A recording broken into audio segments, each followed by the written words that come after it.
بسم الله الرحمن الرحيم. الحمد لله رب العالمين، والصلاة والسلام على نبينا محمد وعلى آله وصحبه أجمعين. اللهم إنك عفو تحب العفو فاعف عنا. اللهم إنك عفو تحب العفو فاعف عنا.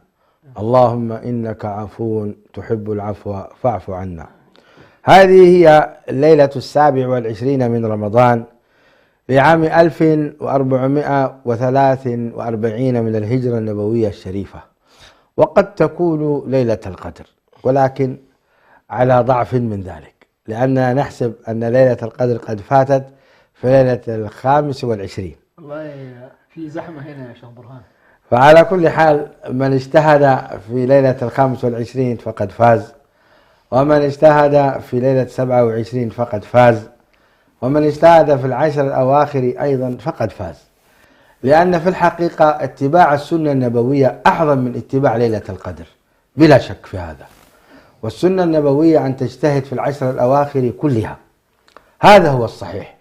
وإن اجتهدت في ليلة القدر فحسب فلا بأس، ولكن اتباع السنة لا يعلم قدره ولا أجره إلا الله عز وجل. قل هذه سبيلي أدعو إلى الله على بصيرة أنا ومن اتبعني. مشاهدينا الكرام، باسمكم جميعا نرحب بالشيخين الجليلين اللذان قاطعاني الآن، أحدهما بعينه والآخر بلسانه في موضوع ليلة القدر، الشيخ حسن سلمان شيخنا وتاجراتنا، والشيخ صديق العمر محمد عبد الله. قبل أن نبدأ مشاهدينا الكرام، تحدثنا بالأمس باللغة التجرينية عن مسألة: هل يجوز إعطاء زكاة الفطر للكافر أو لغير المسلم؟ وبعد أن بحثنا المسألة وجدنا أنه لا يجوز أن يعطى للكافر، وأن الشيخ ابن باز حينما قرأنا فتوته لم نقرأها على الوجه الصحيح، فإنه يجيز إعطاء غير المسلم من الصدقة العامة، أما من الزكاة فلا يعطى أبدا. هذا في أصح قولي العلماء، أن غير المسلم لا يعطى من الزكاة، اللهم إلا زكاة المال فيعطى المؤلفة قلوبهم الذين يرجى دخولهم في الإسلام. هذه المسألة أحببنا أن نوضحها، لأننا تمالي بتقرينيات زاربنا يقبائي إلنا نسلامي وين خستاني كتهب كاب زكاة الفطر زي جايني رقبنا حجنما ناتا نزاجي غازي أم الرامتا ننقرها لنا نخستاني وين يهودي كاب زكاة كتهب أي قباء كانوا زكاة الفطر بجيكا نسلامي نخالي أي وهابين إيو. اللهم فاشهد، اللهم هل بلغنا، اللهم فاشهد. وحنوه تلاقيكم لكم قال هيتم لنا عايزين نقرا لنا كبرات سمعتنا. نعود مشاهدينا الكرام. هي بما مطرح يا اخوان مطرح بس ما بدأنا، احنا قاعدين نوضح. زي قاقا سبيلن اخطأنا ثم رجعنا الى الصواب ان شاء الله. طيب مشاهدينا الكرام، نبدأ حديثنا مع الشيخ حسن سلمان. ما معنى زكاة الفطر وما الحكمة منها؟ بارك الله فيكم.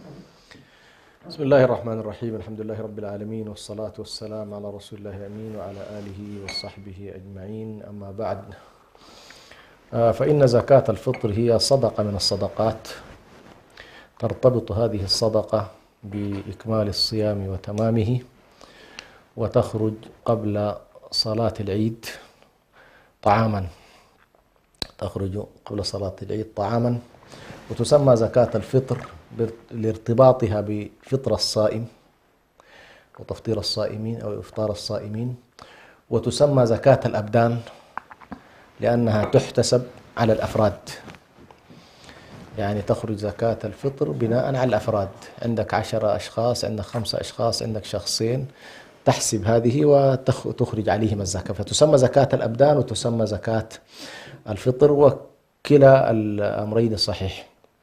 فزكاة الفطر هي صدقة من الصدقات، وحكمتها وردت على كل في بعض الأحاديث عن النبي صلى الله عليه وسلم، فيها حكمتان عظيمتان. الأولى هي فيها طهرة للصائم، طهرة للصائم من الرفث والتقصير وما شابه ذلك الذي انتهب صيامه.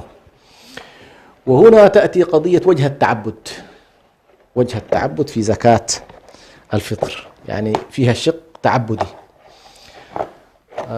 وهو ارتباط الجزئية الأولى منها بطهرة اللي هو طهرة للصائم وتكفير له، والشق الثاني أو الحكمة الثانية منها هو مسألة التكافل مع الفقراء ومع المساكين. طهرة يعني كأنها يا شيخ حسن، طهرة كأنها في نوع من الاتساخ أو في نوع، فهي طهارة له أو تطهيرا له عن ما حدث له من نقص أو اتساخ لعبادته. نعم، أليس كذلك؟ نعم.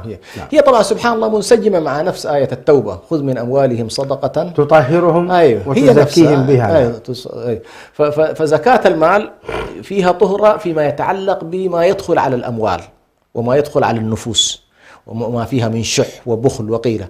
فسبحان الله من يزكي سواء كان زكاة المال أو زكاة الأبدان فيها هذا الجانب، وهو أن الله سبحانه وتعالى يعالج في داخل هذا العبد الشح والبخل وأمراض القلوب المتعلقة بهذا الجانب. فهي على كل فيها هذا الجانب من الحكم يعني. نعم. والحكمة الثانية الأولى قلنا الطهرة للصائم، والثانية قلنا التكافل مع الفقراء ومع المساكين. فيها هذا الجانب، يعني فيها الإغناء، فيها التعاطف، فيها التراحم مع المساكين. جميل. نعم. لا ما انتبهت لك، كنت سرحان في موضوع آخر. يعني وانت كمان اختصرت في قضية التكافل كذا، ليش ما شبعتنا شوي؟ لأنك رجعتني. أيوة صح. طيب شيخ محمد عبد الله، يعني زكاة الفطر على من تجب؟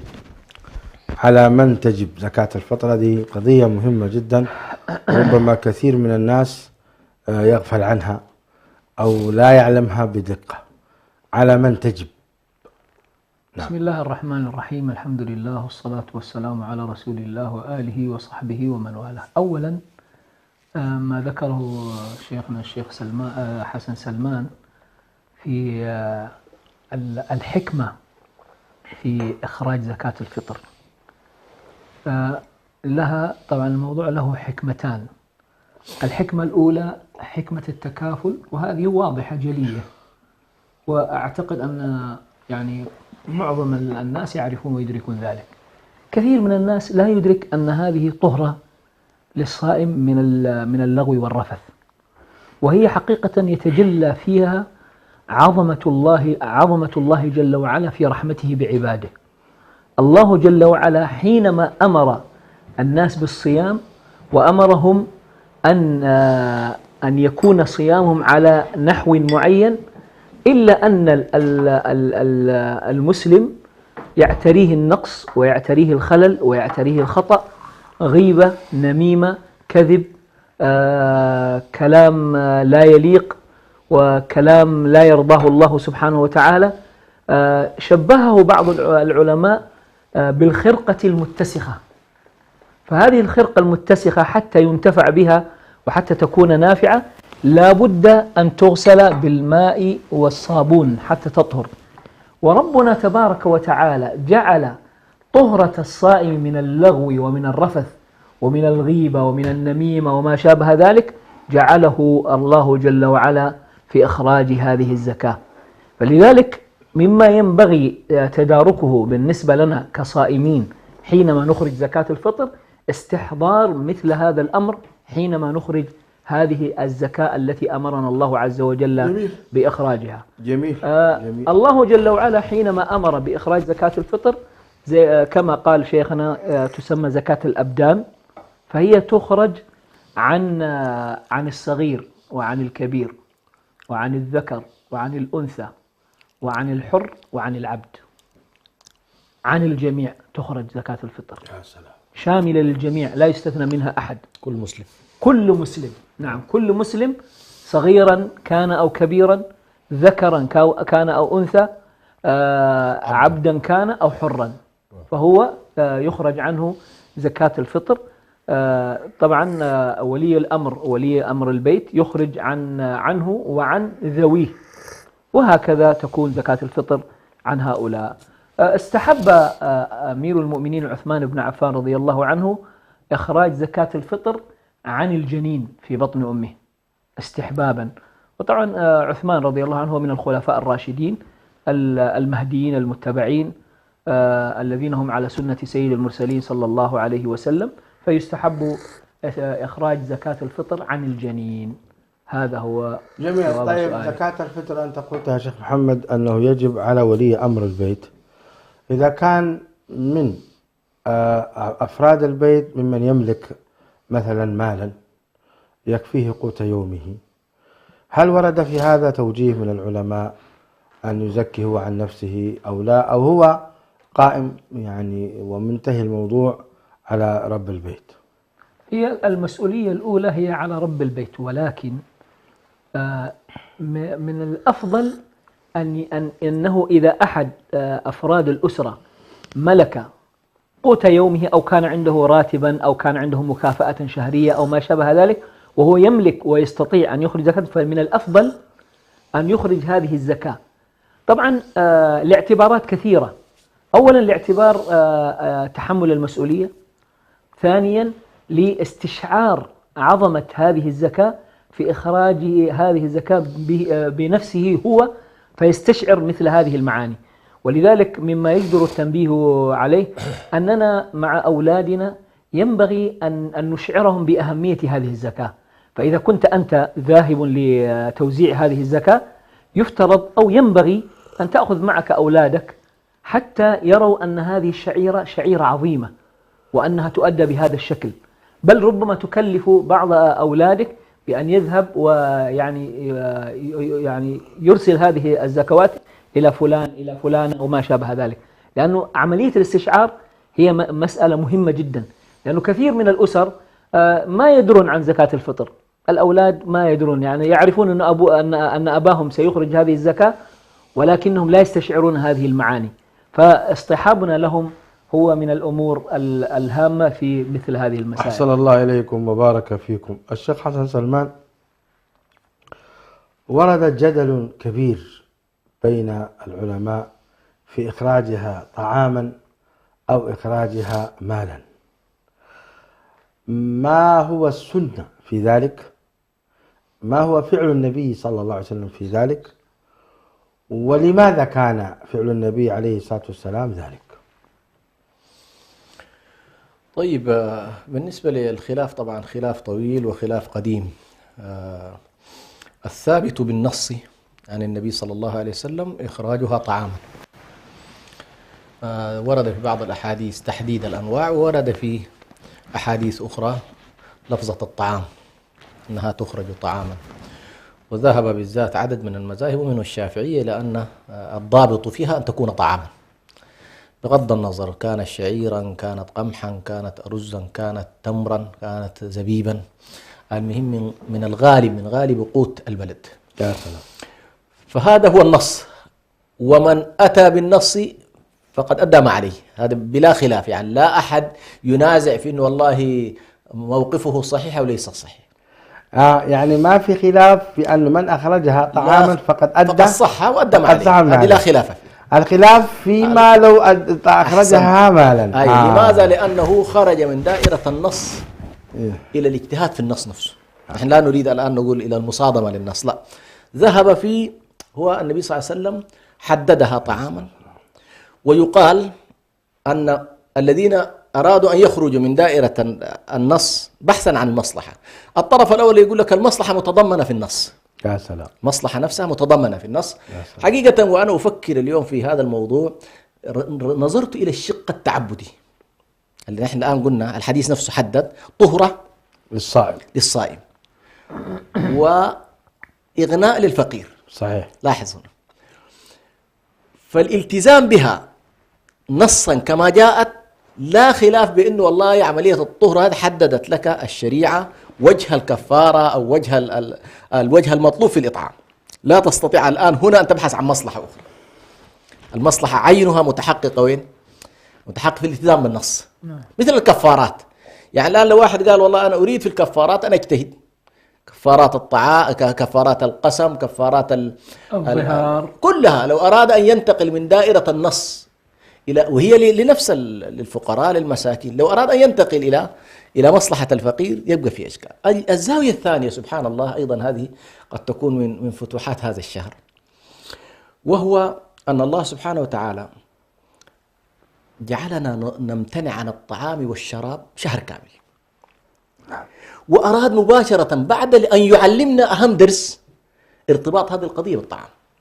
يا سلام. ارتباط إنه والله أنت ماذا استفدت من هذا الشهر؟ والله أنا كنت جائع فتعلمت كيف أطعم الفقراء. هذا الدرس العظيم إذا ما استطعنا أن نخرجها طعاما قد لا نفهم هذا الموضوع، لا نستشعر هذا الموضوع. نعم. يعني مجرد ما نقلتها من دائرة الطعام إلى دوائر الإغناء الأخرى اللي فيها مجالات، عندك ما شاء الله زكاة الأموال وغيرها، فإنك لن تستطيع أن تربطها بالجوع والعطش في رمضان. صحيح. ولا معنى لتكرارها هنا مالا. نعم. لا معنى، لأن الله عز وجل قد فرض زكاة المال. أحسنت. واضحة. نعم. زكاة النقدين وزكاة الثمار وزكاة المواشي وبهيمة الأنعام واضحة. نعم. هذه هي زكاة الأموال. نعم. وهنا زكاة أخرى بمعنى آخر يريد الشارع الحكيم منها حكما أخرى وفوائد أخرى. نعم. فلا معنى لتكرار المال هنا وهنا. صحيح. لا معنى لتكرار المال هنا فعلا. وهي فتوحات ربانية لكم شيخنا، بأن هنا أنت حرمت نفسك من الطعام فكان هو درسا لك أن تعطي طعاما أيضا. أيضا شيخ حسن، يعني ما الحكمة في كون الفقير نفسه تجب عليه زكاة الفطر؟ نعم. صحيح. ما الحكمة هنا أيضا؟ نعم. يعني زكاة المال لا تجب على الفقير زكاة المال. صحيح. يعني لو وجدنا مثلا شخص مديون ب100,000 ريال أو ب100,000 دولار مديون، ونحن سددنا له $1,000,000، هل نوجب عليه زكاة هذا المال؟ لا يجب إلا إذا حال عليه الحول. لكن للفور لا. مباشر. نعم. مباشر لا. صح. نعم. لكن نأتي الآن إلى زكاة الفطر. نعم. إذا الفقير إذا اغتنى قوت يومه ما زاد عليه ألا تجب عليه الزكاة؟ تجب عليه الزكاة. ما الحكمة من ذلك؟ وبالتالي هنا الوجه التعبدي ظاهر. الوجه التعبدي ظاهر، كما أن الفقير الذي والله لا يملك قوت يومه الله يسامحه في موضوع الطهر للصائم، لأن ما عندك شيء. طيب وجدته، أدخل مباشرة في دائرة التعبد. يا سلام. أدخل وبالتالي سبحان الله هذه الجزئية إذا النصاب ما هو هنا؟ أن تملك قوت يومك. أيوه. في هذه الحالة اقتنيت. أي نعم. اقتنيت فيما يتعلق ب أنك مباشرة تتحول إلى مزكي. نعم. ليش؟ لأن الحكمة الأولى أنت محتاج إليها، أنت كنت صائم وأنت أيضا عندك لغو، عندك رفث، عندك أخطاء، عندك كذا، أنت أيضا محتاج إلى أن تلاحظ، وهكذا.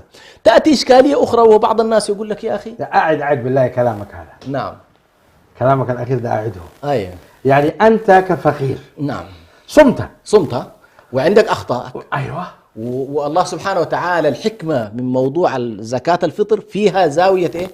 الطهر. وأنت محتاج إلى الطهر. أيوه. إذا كنت معدم خلاص الله مسامحك. أيوه. لكن وجدت اقتنيت في هذا اليوم، جاك ما شاء الله بعض الزملاء أعطوك مما يكفيك أنت وعيالك وصار عندك ما يكفي أكثر، مباشرة تتحول أنت الآن إلى إيه؟ إلى مزكي، ليس فقط من زاوية إنك اقتنيت غناء فاحشا، لا، إنما أنت محتاج إلى الطهر. إذن الخلاصة هنا نلاحظ أن الأمة بجميعها تزكي. أحسنت. شوف كيف؟ ما في أحد يخرج عن زكاة الفطر. لكن لما تعطيه الأمة بجميعها تزكي. لما تعطيه مالا الفقير ولا لما تعطيه مالا نادرا ما يتحول إلى مصدق. لما نحولها إلى مال طبعا لاحظ نادرا ما يتحول هو نفسه إلى مصدق. صحيح. أضف إلى ذلك سبحان الله عدد من الفقهاء أيضا تكلموا في قضية تدوير حركة المال اقتصاديا بشراء العينيات. نعم. وليس إعطائها السيولة المالية فقط. هذه كلها لها علاقة على كل ببنية الاقتصاد الكلي فيما يتعلق بالتدوير، وفيما يتعلق أيضا أعظم ما تطلبه الشعوب الآن أن تكون يعني موفرة طعامها. تعرف بعض الناس يقول لك يا أخي الفقير ما محتاج العينيات. يا أخي طيب ملايين من المسلمين في بلدان أخرى محتاجين العينيات. صحيح. حولها. أنت ما عندك فقير محتاج إلى طعام، حولها إلى المناطق التي هي بحاجة إلى إيه؟ إلى طعام. فهنا تكون دورتها بنطاق شنو؟ بنطاق أوسع. جميل. نطاق أوسع. نعم. لا ثم إنه يعني أنا الآن دائما الكلام على زكاة الفطر. طيب الكفارات التي فيها طعام، طيب لماذا لم يجتهدوا فيها؟ يعني الآن كفارة اليمين، كفارة الظهار، كفارة إتيان الزوجة في نهار رمضان، كل هذه أليس فيها إطعام؟ لماذا لا نجتهد فيها ونقول المصلحة تقتضي أنه يكون يعطى مال؟ صحيح. فهذه يعني أيضا وارد يعني. صحيح. والله يا جماعة خير الهدي هدي محمد صلى الله عليه وسلم، ما في شك ولا ريب. ثم أيضا لو إحنا أخذنا بقول العلماء الذين يقولون إخراجها مالا، كم تكون نسبة هذا المال؟ وما الحكمة من ذلك؟ نسبة هذا المال لقيمة 3 كيلو رز في أغلى البلدان لا يتجاوز $20، لا يتجاوز $20 يا شيخ حسن. $20 ذاك مال كثير جدا. اضرب 20 في 5 $100. $100 لأسرة ماذا ستفعل لها؟ يعني أنت كمان لما زكي حاجة يعني فعلا تفيد فيها الفقير. في زكاة المال، لما تخرج زكاة المال، إذا كان عندك 10,000 ريال سعودي مثلا، أو خلينا نقول عندك $1000، لا تذهب وتوزعها على $10 ل100 شخص ما يستفيد منها شيء. والله صحيح. يعني في إخراج الزكاة المقصود منها هي زكاة المال بالذات، المقصود منها إغناء الفقير. يعني أنت لما تسد عنه حاجة كبيرة، مثلا تسد عنه إيجار بيت، تسد عنه مثلا رسوم إقامة، تسد عنه مثلا بقرة حلوب، اشتري له بقرة حلوب، وهكذا، معناته أنت فعلا ساعدته وأغنيته وكذا. لكن لما يأتي المحسن أو المزكي ويزكي مال الله عز وجل وليس ماله، ويفرقها على يعني 100 شخص، كل واحد يأخذ 10 ريال، ما حد استفاد. كلهم فرقوا الدم بين القبائل. والله ما استفاد. ولذلك فقه الزكاة، جزا الله خير الشيخ يوسف القرضاوي كتابه القيم في فقه الزكاة وما كتبه جزاه الله خيرا، حقيقة جدير بالقراءة، جدير بالدراسة والاطلاع. شيخ محمد عبد الله، فاصل. طيب مشاهدينا الكرام، فاصل ثم نعود إليكم إن شاء الله.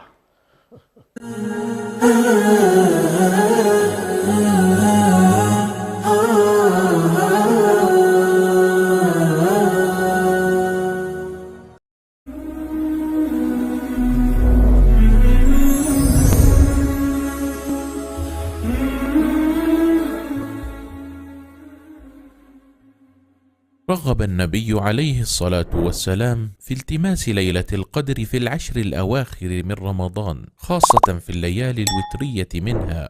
عن ابن عباس رضي الله عنهما أن النبي صلى الله عليه وسلم قال: التمسوها في العشر الأواخر من رمضان ليلة القدر، في 9 تبقى، في 7 تبقى، في 5 تبقى. وبغروب الشمس اليوم 26 من رمضان تدخل ليلة 27، وهي أرجى الليالي موافقة لليلة القدر. ولهذا كان نبينا صلى الله عليه وسلم يجمع أهله ونساءه والناس فيها، فيقوم بهم حتى السحر. بل كان عمر وحذيفة رضي الله عنهما لا يشكون أنها ليلة 27، حتى أن أبي بن كعب رضي الله عنه كان يحلف لا يستثني أنها ليلة 27. فعلى المسلم أن يجتهد في العشر الأواخر من رمضان، وأن يكون في ليلة 27 أشد اجتهادا. وكذا من قصر فيما سبق من الليالي، فهذه الليلة المباركة فرصة ليتدارك ما فاته. عسى الله بواسع رحمته أن يوفقه لليلة هي خير من 1000 شهر. بسم الله الرحمن الرحيم. إنا أنزلناه في ليلة القدر، وما أدراك ما ليلة القدر. ليلة القدر خير من 1000 شهر. تنزل الملائكة والروح فيها بإذن ربهم من كل أمر. سلام هي حتى مطلع الفجر. دائما ما نحرص على الاستماع إلى القصص والحكايات. فرسان شجعان، حيوانات ساحرة، وروايات من أماكن مختلفة، مجموعة من القصص والحكايا الخيالية نحكيها لكم بأسلوب شيق وسهل، ونأخذ منها الدروس والعبر في برنامجكم يحكى أن، مع صديقكم عبد السلام ناصر وموفق ناصر، على شبكة سلام الإعلامية.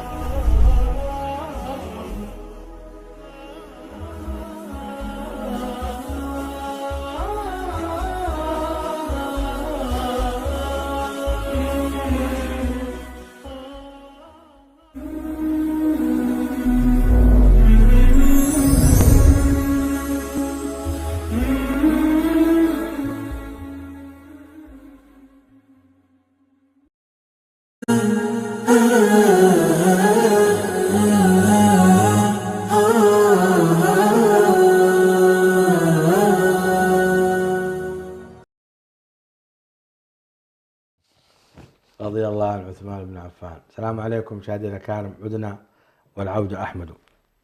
والشيخ محمد عبد الله محمد سعيد من أبي عدي، حياكم الله.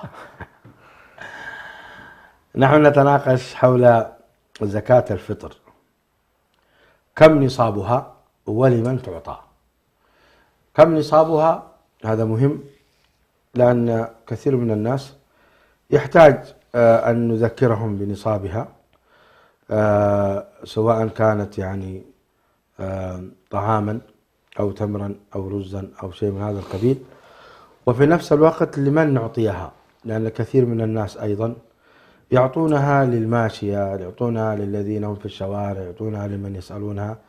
وهناك كثير من الأسر الفقيرة الذين لا يسألون الناس إلحافا، متواجدين في بيوتهم ولكن يستحون أن يمدوا أيديهم للناس وقد أصابهم الفقر ودمرهم. ما قولكم في ذلك الشيخ محمد عبد الله؟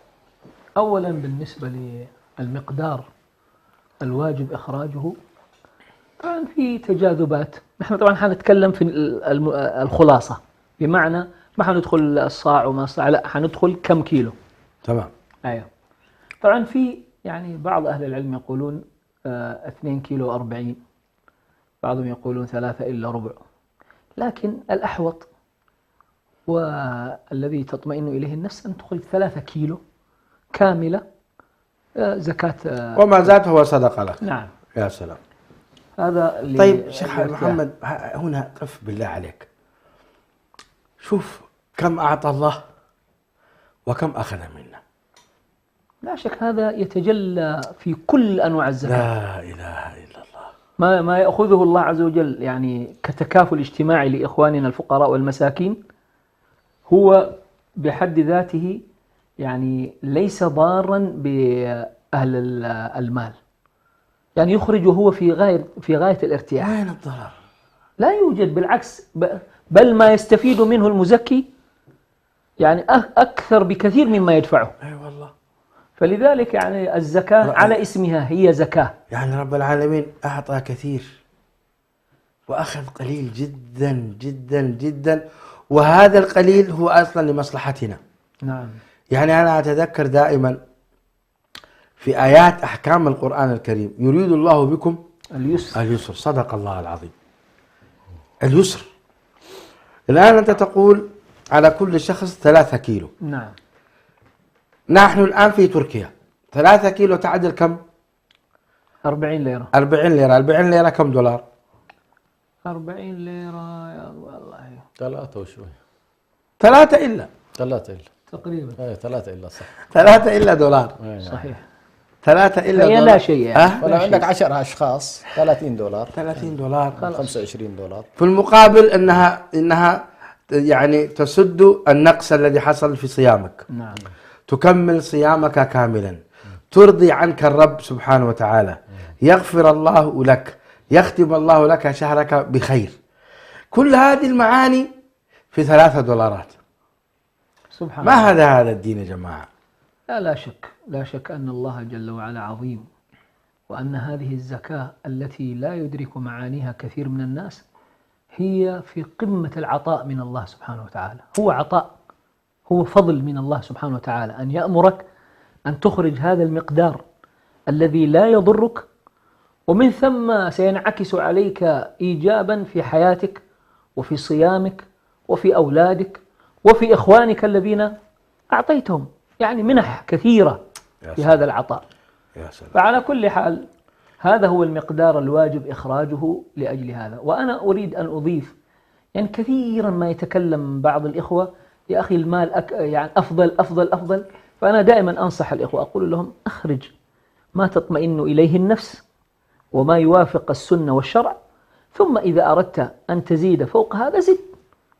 يعني الآن لو اعتبرنا أنه 3 كيلو بدل من أن تكون ب40 ليرة خليها 80 ليرة، ما يضرك شيء، تدفع لا بأس. تبغى تتصدق هي $3.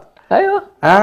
$3 أول شيء أخرج بها أنت رزا وطعاما، وثم وتصدق $100 بس خلاص، ما يمنعك. نعم. المسألة مسألة تعبد يا شيخ، يعني وإن تطيعوه تهتدوا. نعم. مسألة فيها كما تفضلت يا شيخ حسن، يعني الحكمة منها هي في الطاعة والتصرف. طيب الفقراء كيف نعرفهم شيخ؟ نعم، بالنسبة لقضية لمن تعطى هذه الزكاة، هي تعطى لأهل الزكاة، لأهل الحوجة، الفقراء والمساكين.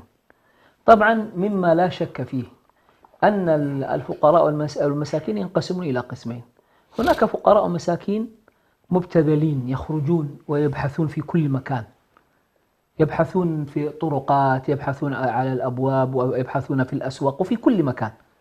هؤلاء طبعا أنا ليس عندي شك 99% منهم فقراء، ولكن من يجلس في بيته عفافا وحتى لا يعرض نفسه للمهانة وللمذلة، وبقي في بيته على احتياجه وعلى الجوع الذي يصيبه، الأولى والأفضل أن نبحث عن هؤلاء ونغنيهم، هم أولى. لأن هؤلاء حتى لو افترضنا أنهم فقراء فهم يجدون من هنا ومن هنا، لكن هذا الذي لا يبحث إذا لم نتفطن له نحن ونبحث عنه، وهي من الأخوة الإيمانية التي ينبغي لنا أن نحرص عليها. لا ينبغي للمؤمن ألا يكون عنده اطلاع على حال أخيه، لا ينبغي للجار أن لا يكون عنده اطلاع على حال جاره. كل هذه من المعاني السامية التي رسخها هذا الدين العظيم. فبالتالي إذا كنا طوال العام مطلعين على حال إخواننا، فإن في مثل هذا اليوم أبدا لن نغفل عنهم ولن نحتار، مباشرة زكاتنا سنذهب بها إلى هؤلاء وهم في ستر في بيوتهم. تخيل أن بعض هؤلاء تجد يساعد من يوصلون الزكوات إلى الفقراء والمساكين وهو أشد حاجة، والله لا يتكلم. إذا لم يتفطن له هؤلاء فهو أبدا لا يمكن يتكلم، يقول ترى يا جماعة بيتي أنا محتاج، تجد ساكت في ستر إلى أن يأتي من يتفطن له ويعطيه، وهكذا. فبالتالي أنا لا أشك، لأن بعض الناس يقول لك يا أخي أنا أعرف أن هؤلاء الذين يتسولون في الشوارع فقراء. نعم، لكن أنت لا بد أن تدرك أن هذا الفقير الذي يتسول سيجد من هنا أو من هنا، ولكن الذي في بيته والذي لا يتفطن له أحد ولا يعلم بمصيبته إلا الله جل وعلا، ينبغي لك أن تحرص عليه أكثر من غيره حتى يكون كفاية له، وحتى يكون عونا له على هذه العفة التي عنده، وهي التي ذكرها الله جل وعلا: لا يسألون الناس إلحافا. بارك الله فيكم. الشيخ حسن، ما هي السنة في إخراج زكاة الفطر؟ هل تخرج في البلد الذي فيه المزكي، أو تخرج في البلد الذي يكون قريبا منه، أو في بلده الذي هو الأصل منه؟ وخصوصا هذه المسألة تنفع كثيرا لإخواننا الذين يسكنون في أوروبا ولا يجدون من يأخذ زكاة الفطر. فلهؤلاء ماذا نقول؟ هل نقول أخرجوا زكاة الفطر لأقرب بلد لكم، أو نقول لهم أخرجوها في بلادكم إريتريا لأن الناس بحاجة ماسة هناك، أو نقول لهم غير ذلك؟ أفيدونا مأجورين. هو الأصل في كل الزكوات أنها تؤخذ من أغنياء البلد وتوزع على فقرائهم، هذا الأصل. يا سلام. ويكون هذا ديدا كل البلاد، فبالتالي يحصل الإغناء لكل البلاد، لأنه أغنياء كل بلد يعطون فقراء. لكن أحيانا كما تفضلت يحصل أنه والله في بلد من البلدان غني ولا يوجد فيه فقير. هنا بطبيعة الحال لا بد من أن تبحث إلى جهة أخرى. فمثلا أهل اليمن كانت تؤخذ زكواتهم لفقراء المسلمين في المدينة، ما زاد يعني من أهل اليمن كان يذهب إلى المدينة المنورة. وبالتالي لا حرج إن شاء الله في أن الإنسان ينقل زكاته، خاصة الإخوة الذين في بلاد الكفر أو أكثر يعني في وجودهم في بلاد الكفر ولا يجدون فقراء، وعندهم ما شاء الله يعني المسلمين هناك أوضاعهم طيبة، فهؤلاء ينصح إن شاء الله أن تنقل زكواتهم إلى بلدانهم، ففيها بإذن الله سبحانه وتعالى صلة رحم، وفيها كذلك نفع للمسلمين في تلك الديار. وبالتالي هنا لما كل مجموعة موجودة، المغاربة موجودين والمشارقة موجودين، وكل بلد لو نقل زكاته إلى فقراء بلدانهم، فهذا إن شاء الله يحصل فيه نوع من التضامن والتكافل. وبالتالي خاصة نحن الآن في إريتريا يبدو الواقع صعب جدا، الفقر يزداد والحوجة ماسة، فإذا كان كل شخص عنده سبيل لأن يوصل إن شاء الله زكاة فطره إلى أهله ويشتريها لهم قوتا، وإن شاء الله يؤمن لكل واحد يعني قوت عام، فهذا بإذن الله سيكون نافع نفعا كبيرا. وخاصة الفترة القادمة لا ندري في ظل الحرب الأوكرانية والأوضاع الحديثة عن قضايا القوت والأوضاع. فأنا في رأيي هذه السنة تحديدا لو قيل للناس والله أمنوا للناس أقواتهم لكان هذا أنفع للواقع الاقتصادي الذي على كل يتوقعه كثير من الاقتصاديين. يعني أنت في مشكلة مع القمح الروسي، في مشكلة مع القمح الأوكراني، فلو قلنا للناس والله يا أخوان هذه السنة اتجهوا إلى أن تغنوا الفقراء من القمح في بيوتهم، املؤوا لهم ما شاء الله أن تملؤوا، فهذا بإذن الله سيكون فيه نفع كبير جدا وفائدة عظيمة. وبالتالي نناشد كل الإخوة القادرين على إخراج الزكاة والقادرين على إخراج الصدقات وما كتب الله لهم من العطاء أن ينفعوا إخوانهم إن شاء الله في البلد. الدكتور حسن سلمان، متى يخرج المسلم زكاة الفطر؟ متى وقت الوجوب ومتى وقت الاستحباب؟ وقت الوجوب على كل هو الوقت الأخير ما بعد طلوع الفجر إلى الصلاة، ما قبل الصلاة، هذا يعني لا يجوز التأخير عن ذلك، لأن إذا دخلت عليك الصلاة ولم تخرجها فتحولت بعد ذلك إلى صدقة عادية وليس زكاة فطر. لكن ثبت عن الصحابة رضوان الله عليهم ابن عمر وغيرهم كانوا يخرجونها مثلا قبل يوم أو يومين حتى تصل إلى الفقراء.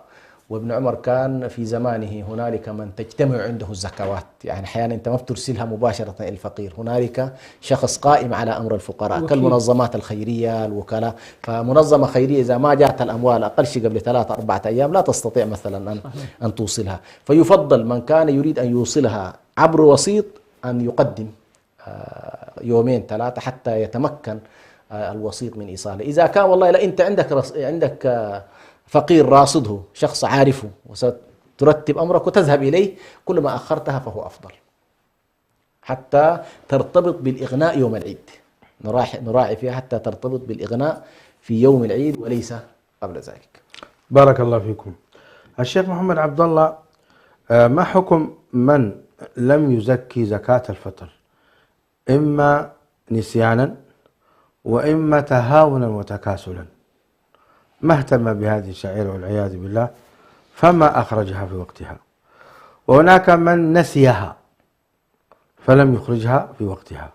الآن 3 أسئلة هنا. السؤال الأول من لم يخرجها يعني تهاونا وكسلا. السؤال الثاني من لم يخرجها نسيانا. نعم.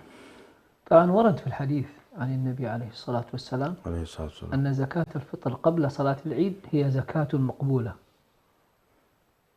أو نحو هذا، وبعد الصلاة هي صدقة من الصدقات.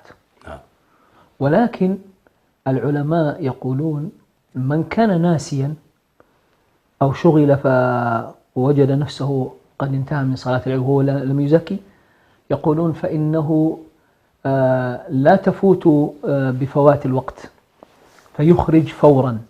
يعني هذا الناسي مجرد أن يتذكر أنه لم يخرجها على الفور يذهب ويخرج هذه الزكاة.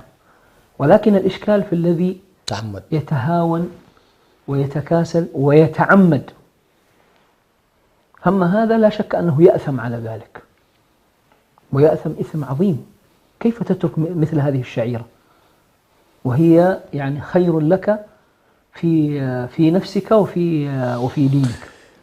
فبالتالي هذا يأثم، ولكنه يلزم بالإخراج.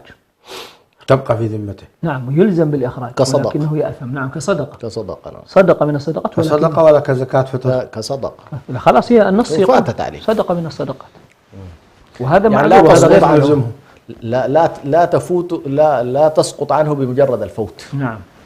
يعني أنت ما تكافئ على معصيته، يخرجها ولكن ليس زكاة.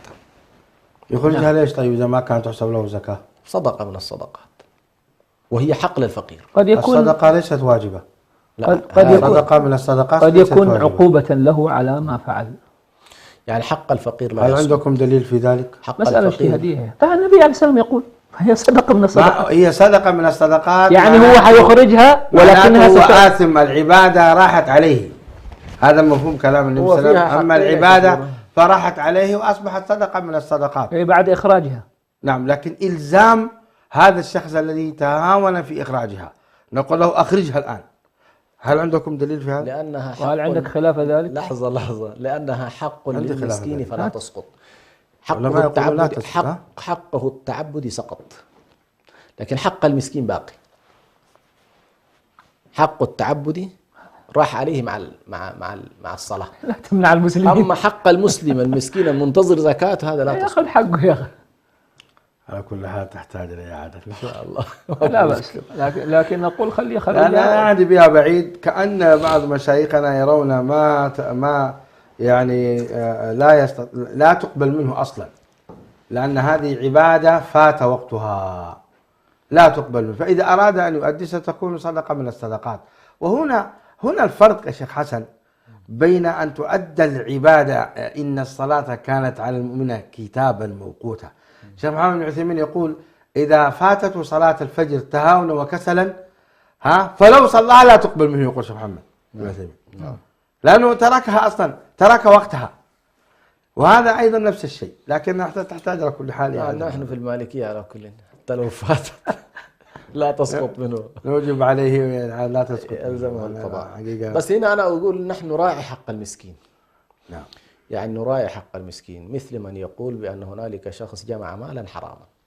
أنا أقول الشيخ محمد عبد الله الذي أصلا تهاون في إخراجها في وقتها وهو عالم متعمد لن يخرجها حتى بعد فواتها، يعني إلا من تاب. نعم. إلا من تاب وعمل عنه فهذا شأنه آخر.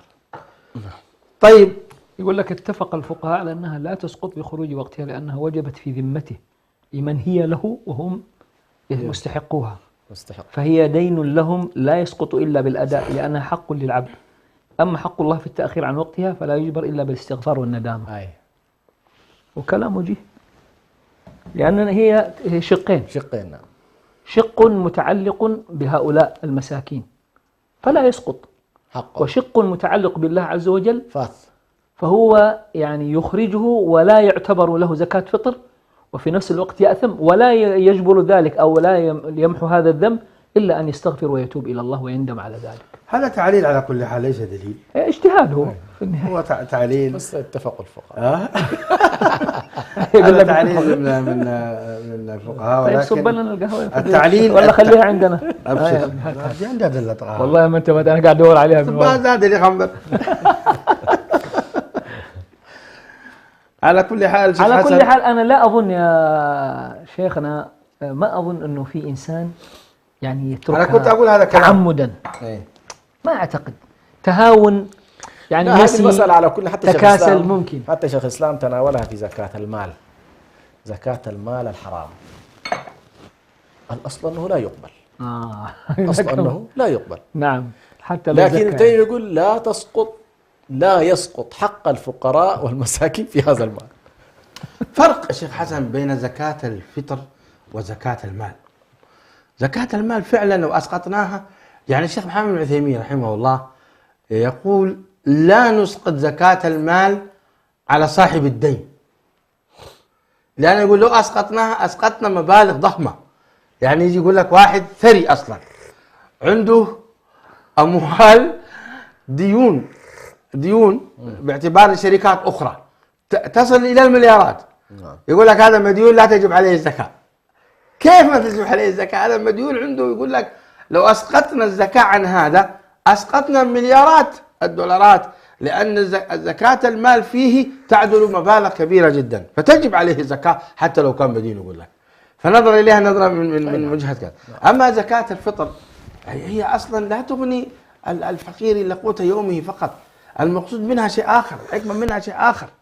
والتهاون أي بس في الحكمة لا تسقطها. زكاة المال يعني فعلا تحتاج إلى إيمان قوي حتى الشخص يستطيع أن يخرج. يعني زكاة أحد المحسنين 800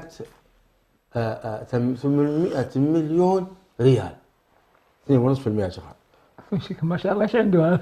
والله العظيم 800 مليون، هذه ثروة طائلة. والله زكاته 800 مليون. تحتاج إيمان ولا ما تحتاج إيمان؟ والله يحتاج إيمان كالجبال. تحتاج إيمان عشان يوقع ويخرج زكاة في سبيل الله طيبة فيها نفسه. يا سلام. لكن زكاة الفطر ايش تحتاج بالله يا جماعة الخير؟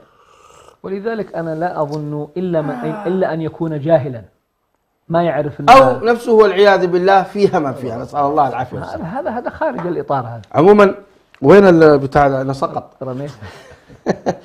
أكيد إن البرنامج ده باقي شوي وينتهي. عموما شيخ حسن كلمة إرشادية منك للمشاهدين حول أهمية زكاة الفطر وضرورة يعني إخراجها في الوقت المناسب. على كل موضوع الزكاة هو في مقابل الصلاة. الصلاة حق الله تعالى والزكاة حق العباد، سواء كانت زكاة مالية أو كانت زكاة فطر، فيها على كل حق لله تعالى وحق لعباده. فعلى المسلم أن يحرص إن شاء الله حتى يكون صومه على أكمل وجه وأتمه، وحتى يطهر نفسه، فإن في الزكاة طهرة للنفوس تطهرهم وتزكيهم بها. يا سلام.